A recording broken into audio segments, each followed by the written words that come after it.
Darling, నాతో పాటు యోగా చేయడానికి వస్తావా? అంటే నీ ఉద్దేశం నేను లావుగా కనిపిస్తున్నానా? అది కాదే, యోగా ఆరోగ్యానికి మంచిదని. ఆహా, నేను రోగిష్టాన్లా కనిపిస్తున్నానా?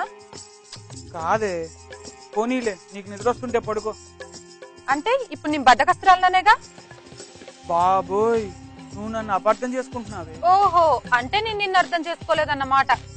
ఆ మాట నేనెప్పుడు అన్నానే? ఓ, నేను అబద్ధం చెప్తున్నా మరి. నాయనో, పొద్దున్నే ఏంటి ఈ రాద్ధాంతం? ఆహా, అంటే ఇప్పుడు గొడవలు పెట్టుకున్న దాన్ని కూడా నేనే. ఆల్ రైట్, నేను కూడా యోగాకి వెళ్ళట్లేదు. అసలు నీకు వెళ్ళాలని ఉంటేగా, ఏదో నన్ను బ్లేమ్ చేయడానికి కాకపోతే. దేవుడా, సరే నువ్వు పడుకో, నేను ఒక్కడనే వెళ్తాలే యోగాకి, ఓకేనా? ప్రతి చోటికి నువ్వు ఒక్కడివే వెళ్ళి బాగా ఎంజాయ్ చేయి. తల్లి, ఇక నాకు ఓపిక లేదు. చూసావా ఎంత స్వార్థం? ఎప్పుడు నీ గురించి ఆలోచించుకో, నా ఆరోగ్యం గురించి అస్సలు పట్టించుకోకు. అసలు తప్పు ఎక్కడ జరిగింది? పొద్దున్నే ఎవడు పోకమన్నాడు?